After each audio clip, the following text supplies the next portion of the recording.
I thought I'd be home by Sunday. By the time midnight rolled around, I was standing in the kitchen with my parents, watching a stranger's car disappear down the street while my front door sat unlocked and my phone's screen kept lighting up with the same face I'd only seen through bars. These are 3 real accounts sent in by people who were inside county's holding cells, who crossed paths with inmates or strangers tied to those institutional spaces and then found those contacts bleeding into their everyday lives. Each story starts normal. Friday plans, a midnight dare, a routine shift. And then something small inside a jail or near one becomes a bridge to the kind of fear you don't get over easily.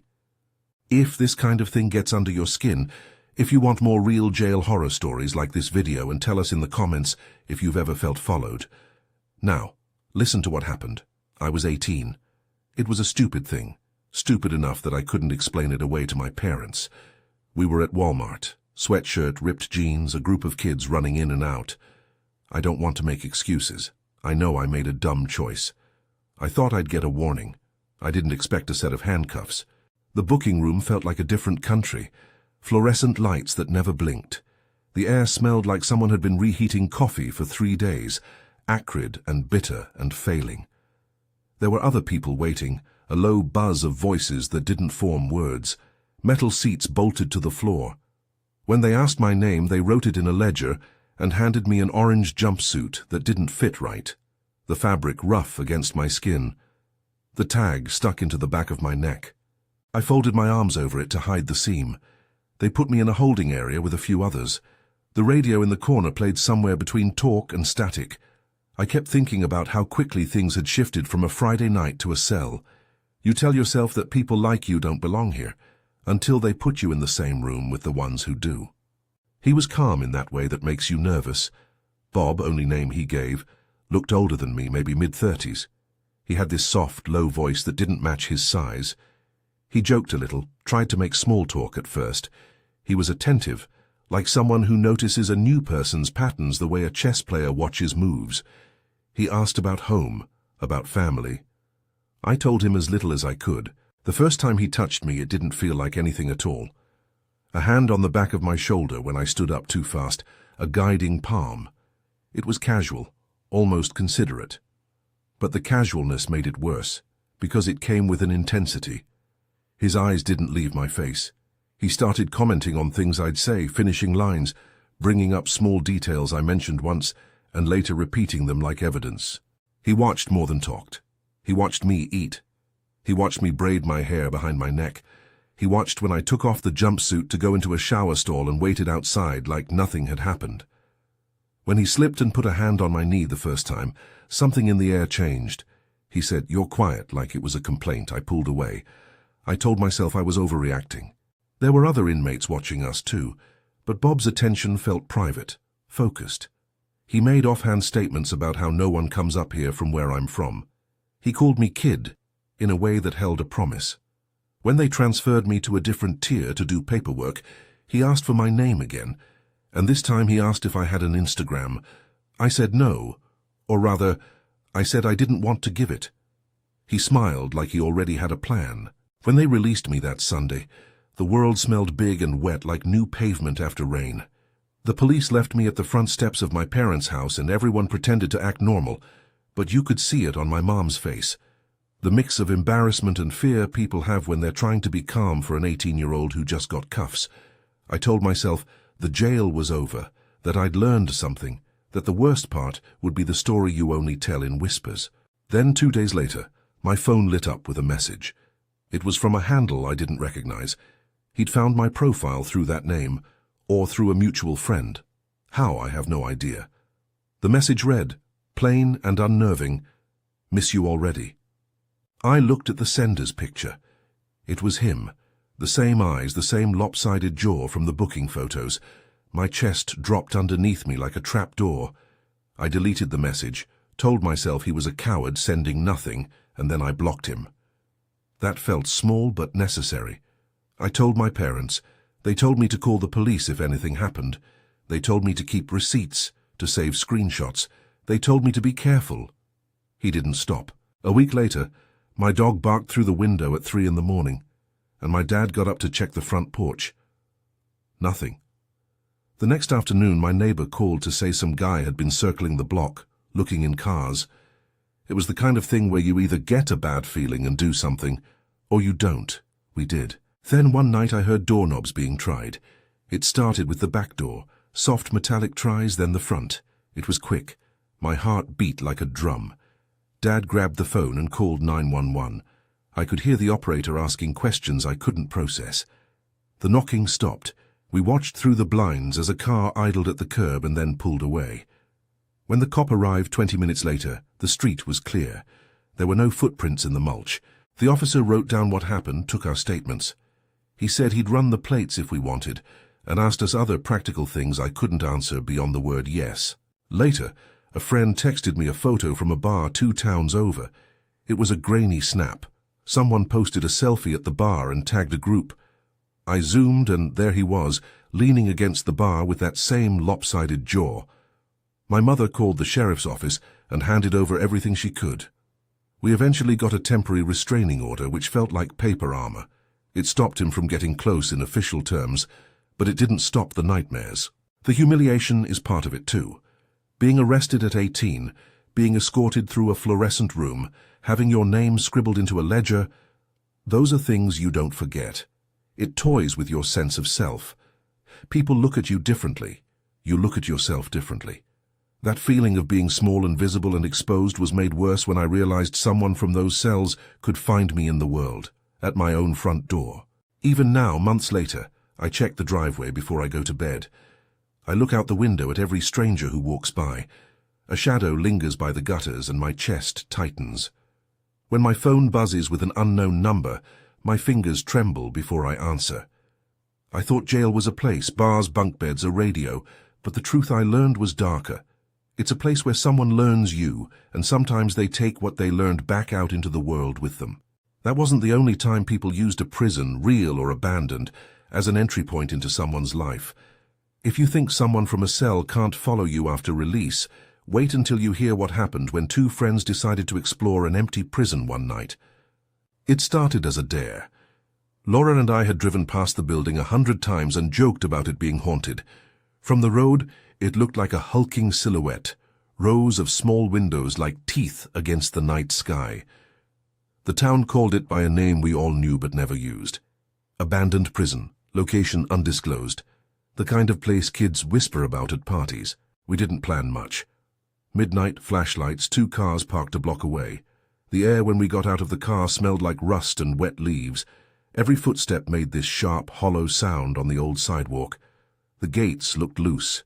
The front door was ajar when we found it, swinging on one hinge like the place had been waiting for us. I'm not proud of that first step inside, but curiosity has a weight that turns into guilt later. The inside reeked of old breath, mildew, damp concrete, that sweet sour smell of decayed paper. We clicked our flashlights and walked under the low ceiling. The beams cut through dust motes floating like tiny planets. Rows of cells opened off a long corridor, metal doors with little square windows, chipped paint flaking in long curls. A gust moved down the hall, and our light caught on something that looked like graffiti from another decade. We were laughing to keep things light, voices too loud for the quiet, the kind of fake bravado people use when they know they're in over their heads. Laura dared me to walk up to the second tier. I'd climb, she said, and she'd take a photo. We passed cell after cell, each one a tiny room with a concrete bed in the corner and a rusted basin. The silence was heavy, like a hand flattening on your chest. Then he appeared.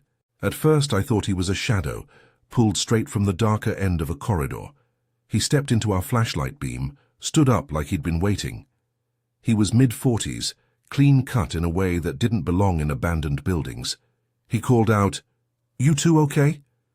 He had a voice that could have been on a radio, smooth, practiced, friendly. He told us he was with security. The uniform was wrong for any company I knew, too clean for this place, and there was no badge pinned where you'd expect one. He kept calling us kids and asking where we were from, like he'd met our parents before he'd met us. He said the building was dangerous and offered to escort us the safer way out.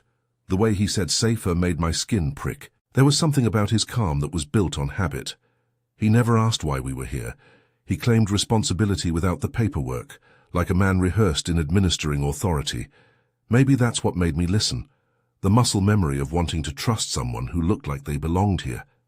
He placed himself between us and the main corridor and started to guide us toward a stairwell that led to a dimmer area. "This way," he said, and his hand found my arm with that same practiced touch, firm enough to steer, not soft enough to be an apology. He steered too gently to be comfortable and too insistently to be a suggestion. Laura's light cut across his face.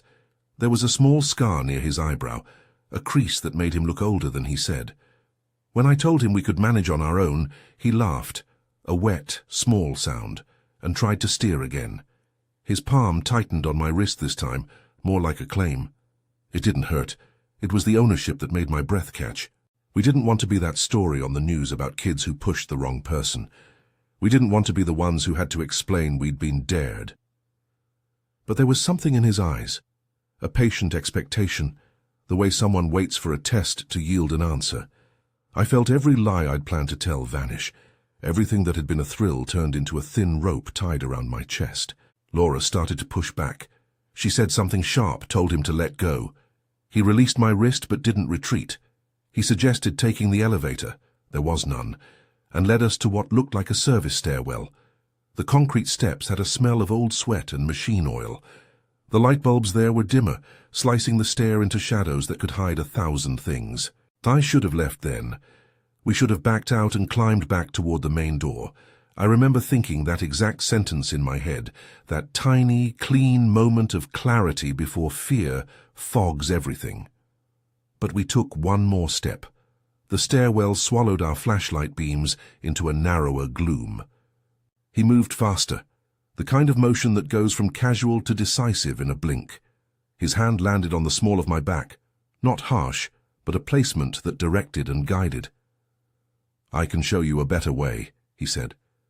His voice was low enough that the crawl of the darkness ate the rest. It's funny how small details etch themselves into memory. The scrape of his boot on concrete, the way a flicker in my light revealed the flaking paint in the stairwell, the shallow echo of our breaths. Laura was behind me. I could hear the sharpness in her breathing. I could hear the clench in my own jaw.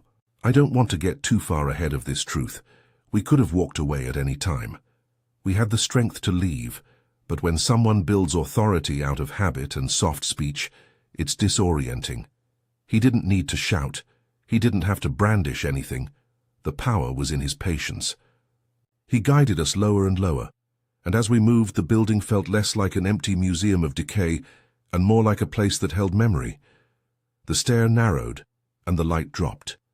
At the bottom, the corridor opened into what had once been a maintenance area. Boxes, rusted carts, a thick smell of old oil. There was a metal door at the far end, scored with graffiti. He pointed to it and said, "This is a quicker exit." I remember the moment the hand on my back tightened. It wasn't aggressive, but it was possessive, an insistence on keeping us moving where he wanted. My heart pounded loud enough to be the only sound. That's where I'm going to stop this part of the story, because what happened next still sits like a bruise in my memory. A flash and a scramble, and the kind of decisions you make in a second and replay forever. I can tell you, we didn't know whether he worked for anyone. I can tell you his name, he called himself Mike, felt like a brand he'd chosen. I can tell you that later, the police confirmed there was no official security tied to that site. But I can also tell you the stairwell swallowed our footsteps, and the darkness held its breath in a way that made us scream without sound. It felt like everything slowed down to the size of my own heartbeat. 1 second, his hand was a pressure on my back, guiding. The next second, it was the thing that pushed me into motion. I don't remember who started the move. Maybe it was Laura, maybe it was instinct. But 1 second we were walking, and the next we were running, flashlights wobbling, the world reduced to the slap of our sneakers and the sound of a man swearing low and close behind us. He tried to grab my arm as we turned a corner. Not a full-on lunge, not the kind you see in movies, but a reach with intent that caught at the sleeve and then closed like a jaw. The flash from my light cut across his face, and I saw the look there. Calm, a little surprised, like someone whose plan had been interrupted. His other hand swung out and clipped Laura's shoulder as she shoved past him.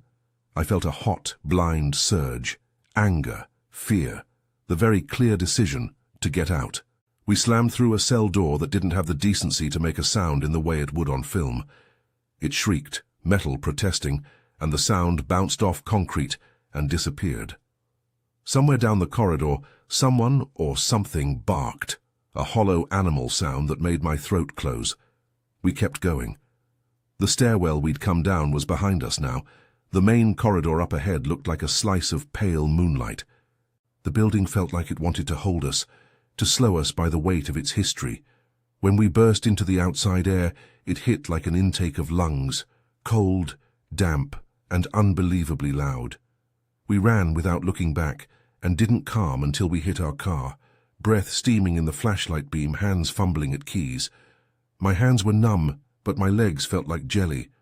Laura leaned against the hood and laughed once, an ugly, hysterical sound, and we both started shaking. The car smelled like upholstery and old coffee. The keys felt impossibly heavy in my palm. We drove away with the engine whining and the radio off, the city lights like a smear in the windshield. At the intersection, I noticed the hairs on my forearms prickling and knew I'd replay that stairwell in my head for a long time. We told ourselves we were fine. We told each other we'd never come back. The truth was louder and duller. We hadn't been fine. We'd been close to something we couldn't name, and walking away felt like the only choice left. The next day we called the non-emergency police line. We didn't want to get arrested for trespassing. We didn't want to end up telling a story that sounded like teenage bravado. But we called because there was a man in a too-clean uniform claiming to be security, and he had tried to steer us into a darker place. They took our statements, and the officer on the phone used a word that made my stomach tighten: impersonation. He told us he'd dispatch a patrol to check the site and see if anyone was supposed to be there. We gave names, times, and the tiny detail that felt like an accusation. The man introduced himself as Mike. A cruiser came by the site the next afternoon. An officer walked the property and shone a light through the windows while we watched from our cars, tense and ridiculous with relief that someone else could look for the thing we'd seen.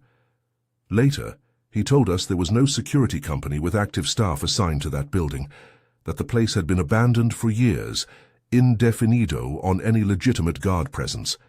They tried to be reassuring, but I could tell from the small, careful language that the police didn't want to promise anything about why an apparently clean-cut man would be patrolling an empty prison at midnight.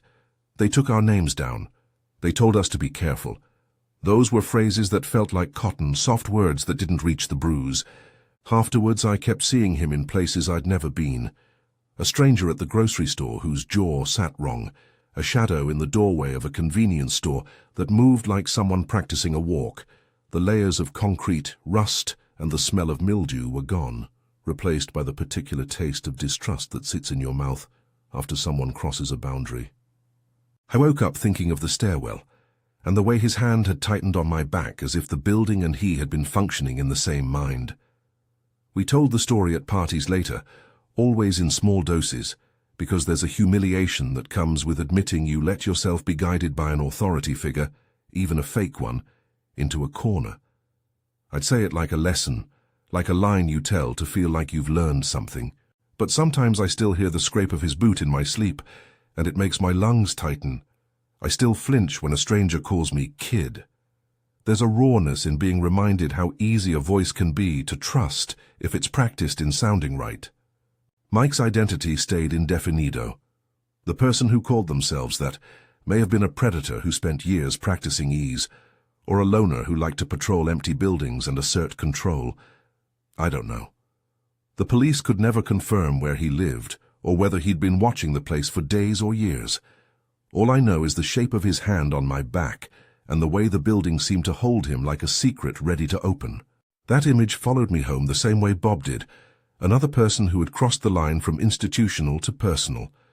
If the second story showed how spaces tied to incarceration can be repurposed by predators, by people who learn the language of authority and use it to steer victims, then the third story proves it can happen even when you're the one wearing the uniform. I thought being on the other side would protect me.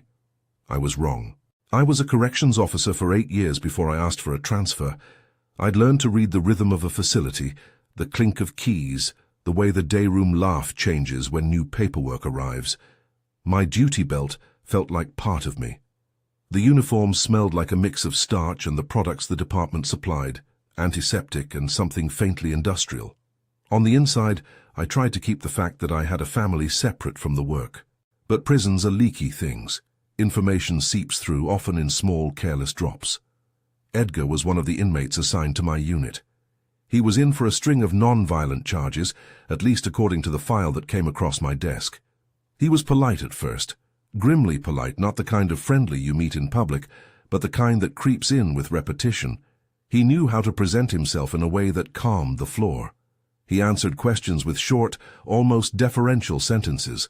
People like that don't draw attention on purpose. They keep it until it serves them. The first thing that felt off was the way he referenced my brother. I'd mentioned Stan once, months earlier, in a conversation that took place while I did paperwork near the dayroom. I'd said Stan liked the lakes in our hometown. I don't know why I offered that, maybe because I thought of family when I was tired, and the cell that night had an odor of fried food and cleaning solution. Edgar later asked me almost casually how Stan was doing. He said he hoped my brother had been out fishing. It was a small domestic thing, almost tender, but the problem was clear. Inmates aren't supposed to know those details. They're not supposed to know where your family lives or the names of the people who sit at your kitchen table. I brought it up with a supervisor once. I phrased it lightly because there's always a line. If you seem paranoid in this job, you get written off. The supervisor shrugged, the way supervisors do when they don't want to spend their day on small things. He talks to lots of people, she said. Maybe he heard you in the rec room. That was the kind of answer that left my stomach hollow. It wasn't denial exactly. It was the institutional version of moving on. Edgar's comments escalated in a way that didn't look like escalation at first. He would mention my mother by her first name, Diana, dropping the name into a conversation about whether or mail. Once he asked me if my family had a dog, and then described the little nick in our mailbox. He'd say things that could have been small guesses, and make them sound like observations. He had a way of folding private facts into public conversation until there was nowhere left to hide between the two. When he was released, everyone assumed it would be the end. People get out and life rearranges itself. I kept turning that assumption over from the day his paperwork disappeared from the file cabinet. I told myself the system worked the moment it did, that an inmate does what an inmate does and then goes where he goes. But the world outside the facility has different rules, and some people ignore them. One night I got a ring notification that someone was at my front gate. The little blue circle in the app flashed and I yawned, thinking it would be a neighbor selling something or a wrong delivery. The screen lit up, and there he was. Same height, same posture. He was wearing a jacket and carrying a cardboard box. His face caught in the camera's grainy light for a moment, and I felt my fingers go cold. He knocked only once. The man on my porch said something about having meat. Fresh, he called out, like a line learned or chosen. He had a smile that I recognized in the way bodies recognize a face they've memorized. He used the sort of phrase someone practicing a sales pitch might use. Casual, rehearsed, harmless. I didn't answer. I told Diana to call the police. I didn't want to open my door for a discussion that smelled like a setup. Later, at 2 in the morning, my ring pinged again. This time it was a shadowed figure at the door. He knocked and then pressed his face to the peephole so the camera caught it in a blotchy stare. I sat up and watched the recorded clip over and over, my finger hovering stupidly over the phone screen, as if replaying it would change something about how he looked. He had the same walk as the man in the yard the first night. He had the same profile, broad shoulders that tapered into skinny legs and a head held level, like someone confident about what he was asking for. I reported it. I filed an incident. I spoke with my lieutenant and told him I thought this might be Edgar. He asked the right questions. Where had Edgar been released to? Did I have proof? I had a recording, but a recording is not a face circled in sharp light. The lieutenant told me to collect the evidence and to stay safe. His words were careful, because officers are trained to be careful about internal accusations. There's a tendency to believe that the system can pass these lines better than the anxious heart can. His voice had that same professional calm that had failed me months earlier, when I'd tried to tell him small things about privacy. The police came by and took my statement. They suggested cameras. They suggested I never answer unknown knocks at night. They recommended reporting any fresh sightings. They were efficient and clinical. The word harassment was used. The word stalking came up in a way that struck me like a cold wind. There were options, procedures, forms to fill, but none of it made the floor underneath my feet feel solid again. A week later, I opened my back gate and found prints on the step, small scuff marks in the dirt that matched a boot size I recognized from the file pictures. I traced them with my eyes like a child tracing a star. It felt like a map. Did he follow me? Did someone else give him my address? Had he watched the facility visitor logs for months? There were roads of possibility, and none of them felt like answers. Everything felt partial, like a page torn out of a book and put back wrong. The aftermath isn't dramatic in the way TV shows it. It's quieter and steadier. I moved the kids' beds to the other side of the house for a while. I started taking different routes to work and watched every stop sign like it could be someone waiting. My sleep fractured into half-dreams full of keys and footsteps. I woke up sometimes convinced I'd heard the sound of someone at the window, only to discover it was the heater clicking. Even now I look at each visitor with a tilt in my chest that guesses motive. It's not just fear. It's the knowledge that someone who once sat across a table from me, who I was supposed to serve and supervise, could memorize the names in my life and then choose to appear in it. We filed reports. We passed along the recordings. There were interviews and emails and the feeling that, in the end, institutions have a limited set of shields to offer against the kind of attention that doesn't respect boundaries. I sometimes wonder whether Edgar found my address through a public record or through a friend of a friend, or whether he simply figured it out the old-fashioned way, by folding details into conversation and watching what stuck. I don't know, and I say that with the weight it deserves, indefinido. The only thing that feels certain is that the line between institutional interaction and personal invasion is thinner than you imagine. After Edgar, long after the ring pings and the reports, I gave notice. I left the job I thought would be my career, because the cost of staying felt like a constant erosion of safety. I don't say that in a dramatic way to guilt anyone. It was a decision based on the way my muscles tightened every time someone walked past me in a grocery store aisle. Other people stayed. Some reported similar experiences and some didn't. The point is this: the system doesn't erase the fact that a person can be tracked across its boundaries. When I piece the three stories together in my head, Bob finding the Instagram handle, Mike patrolling a dead prison with the vocal confidence of authority, Edgar stepping from the pages of forms into my front yard, there's a pattern that isn't a conspiracy so much as a blunt revelation. Jail is not an island. It's part of a map, and people who pass through it can follow routes that lead right back to you, whether through databases, casual conversation, or the practiced performance of authority. The bridge between institutional anonymity and private life can be crossed in ways that look small and then become enormous. What they all shared, these stories, was an intimacy born out of an institutional moment. A glance in a cell, a hand placed to steer in a stairwell, a conversation about a brother and a mailbox. All of it felt trivial in the moment and then turned dazzlingly dangerous later. It's not that institutions cause predators, but institutions can give predators information, confidence, and opportunity. The thing that haunts most of us in these stories isn't only the physical threat, though that's real. It's the knowledge that a short encounter can seed a long, invasive fear. Months after everything, I still wake up sometimes at odd hours and check the front porch light. I still have trouble letting a message from an unknown number go unanswered without checking the name. Sometimes I catch myself explaining why I left a job, and the explanation sounds shameful and clumsy. None of us asked to be made into stories. None of us wanted to become cautionary tales. We wanted ordinary lives, and instead, we got people who learned our schedules and appeared at our doors.